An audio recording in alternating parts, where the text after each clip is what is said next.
Welcome to The Mountains Remember, a documentary exploring one of Scotland's darkest moments. I'm Christoph Caporilli, public historian and creator of Odysseia 2.0.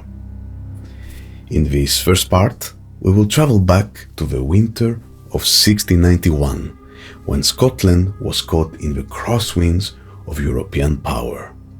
The glorious revolution that brought William of Orange to the throne may have been bloodless in England, but it set the stage for violence that would echo through the Highlands for generations.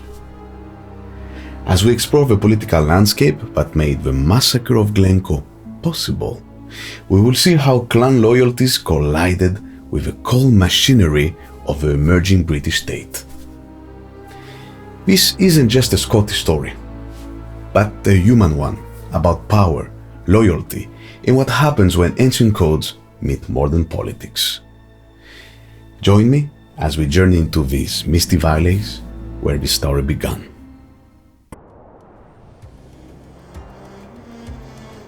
Mist rises over the hills. It comes in waves. The mountains wait. They have always waited. Time does not pass here. It accumulates like snow. The glaciers carve these valleys called glen. They did their work and went away. The valleys remain, the stones remain, the mountains remain. This is Scotland. Out in the everydays where sea meets sky, time stops. The islands float in history like ships at anchor. The old ways live here, not for tourists, not for show. The Gaelic tongue moves in pub corners.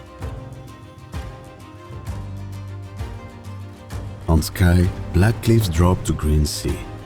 Vikings came here, Irish monks, Jacobite rebels, people running to America. Each wave that eats the rocks tells a piece of a story.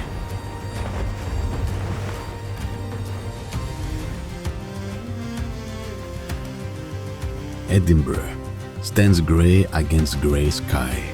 The castle watches the city. Each stone tells a story. The stories pile up in layers. In the narrow streets, feet on cobblestones echo over feet. 1,000 years of feet.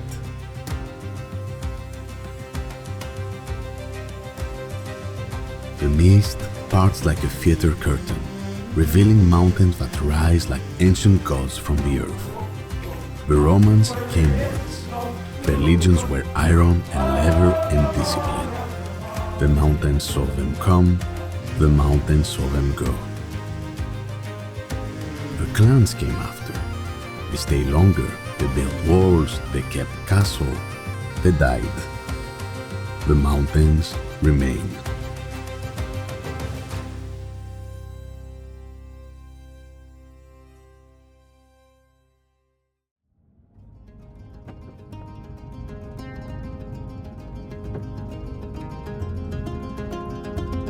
This is Glencoe.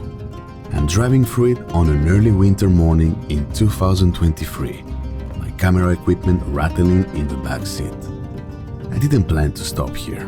I didn't plan to tell this story. But sometimes the story chooses you.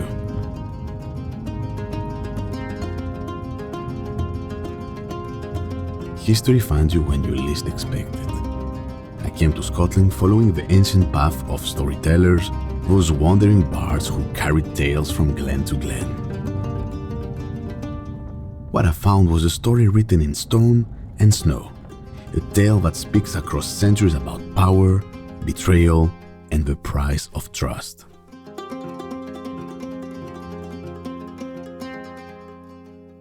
I'm Christoph Caporilli. My work as a public historian and storyteller has taken me across the globe, tracing the threads that connect our past to our present. With Odysseia 2.0, I try to create documentaries that peel back layers of time, revealing how ancient tales still pulse through the veins of our modern world. My own story is written in multiple languages and culture: French soil, Greek seas, Italian streets. Perhaps that's why I'm drawn to these crossroads of history. these places where different worlds collide. As a public historian with roots in free Mediterranean countries, I thought I knew about vendetta, about blood feuds, about the weight of historical memory. But Glencoe, Glencoe is different. Here, the mountains themselves seem to hold their breath, guarding a story that's far more complex than the tourist pamphlet suggests. In Glencoe, you will find the wound. It does not heal. It will not heal. Some wounds are like that. What happened here in 1692 wasn't just another chapter in Scotland's bloody history. It was a moment when the modern world announced itself with musket fire, when ancient codes of hospitality collided with the cold logic of state power, and the echoes, they are still bouncing off the stone walls.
The winter of 1691 brought more than snow to the Highlands and found Scotland caught in the crosswinds of European power. 3 years earlier, William of Orange had sailed from Holland to England with 463 ships and 40,000 men. The Protestant prince, invited by English nobles who feared their Catholic king, brought with him the weight of continental politics.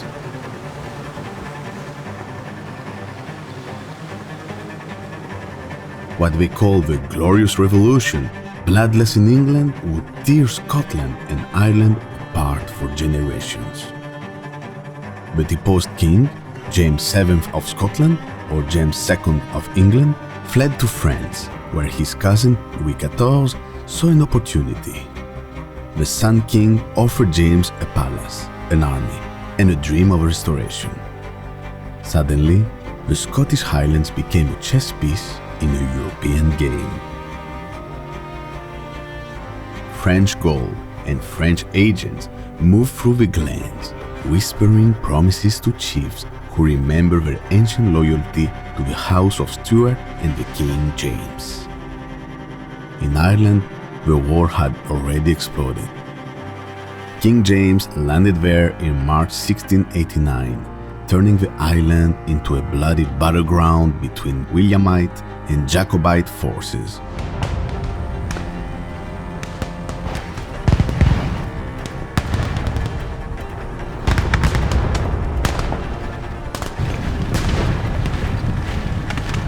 The Siege of Derry, the Battle of the Boyne, each battle echoed across the Irish Sea, reminding Scottish chiefs of the price of choosing the wrong side.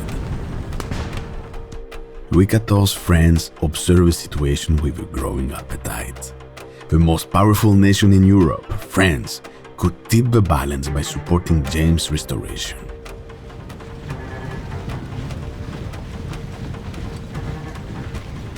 Every island chief who refused to swear allegiance to William was a potential ally for France.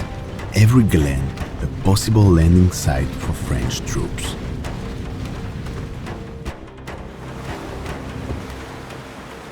William's government in London saw the Highlands not just as a rebellious region, but as a backdoor through which French power could re-enter Britain. The Highland clans had already tasted defeat in their support of the Jacobite cause. At Dunkeld, in August 1689, Cameronian forces had crushed the initial Highland rising, sending clan warriors retreating into their glens. Then came Cromdale in May 1690, where Williamite troops under Sir Thomas Livingstone's surprised the remnants of the Jacobite army in their camp at night. The Highland fighters, many half-dressed and disorganized, scattered into the morning mist. Some call it the Hose of Cromdale, immortalizing the defeat in bitter song.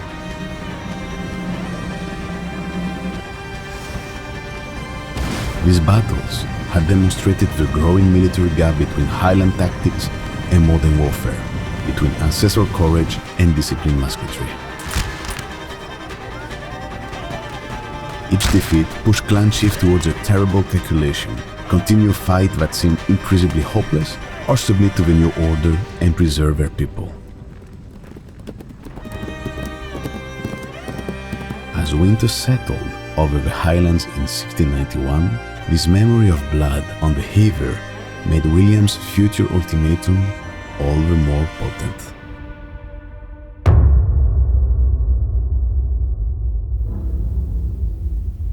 In Edinburgh, John Dalrymple, Master of Stair, understood the language of power.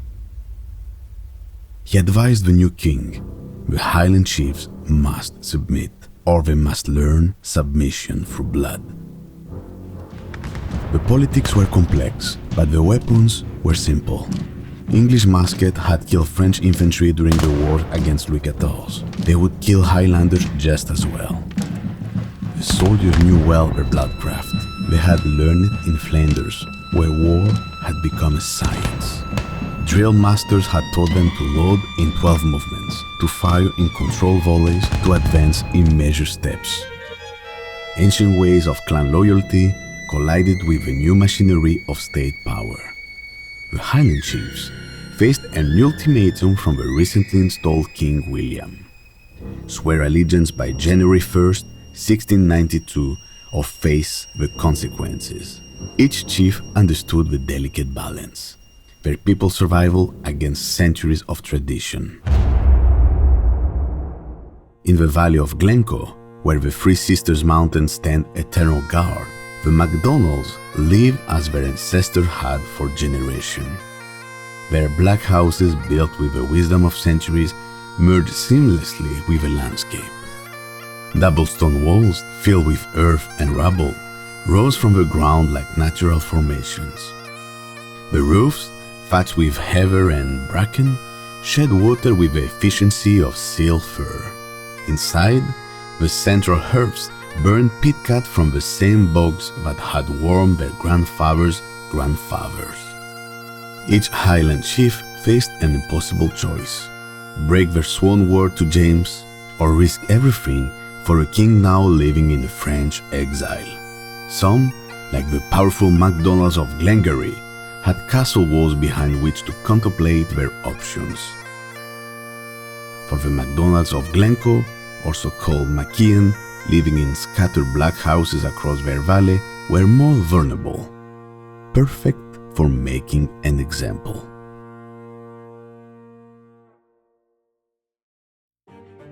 Alistair Macian, the clan chief, understood the changing times and the risk for his people. On December 31, 1691, the one people called the Old Fox set out for Fort William, his horse's hooves breaking through crusted snow. The old man was carrying generations of tradition in his sword belt and the future of his people in his heart. The timing was exact, the politics were not. Colonel Hill at Fort William commanded 300 men, 4 brass cannon, but he could not technically accept the oath. The authority lay at Inverary with Sir Colin Campbell, the sheriff. Politics required such complication. Colonel Hill was no heartless bureaucrat, an elderly gentleman with 2 single daughters, still waiting for money the government owed him. he had given both verbal and written assurance of protection to MacIan and his people. The authorities in London had long suspected Hill of treating these Highlanders with too much humanity. Their solution was to place under him the ruthless and ambitious Deputy Governor James Hamilton, someone they could deal with directly.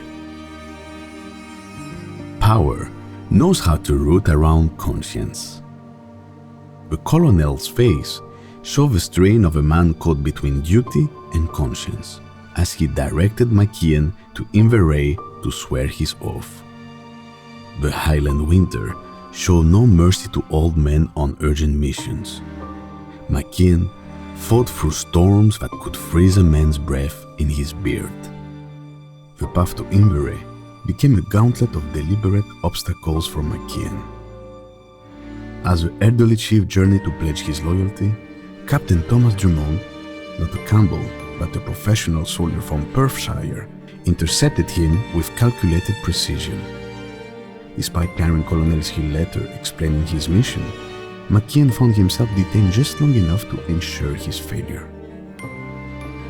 When he finally reached Inverary on January 6, the law's deadline had passed. Sir Colin Campbell, the sheriff, initially refused to accept the oath, relenting only after 3 days of pleading. MacIan returned to Glencoe, believing he had secured his clan's safety, while his late arrival and oath were noted in precise handwriting by careful clerks. 6 days late, a deadline missed, a technicality that would serve. What appeared as unfortunate delay revealed itself as clockwork sabotage.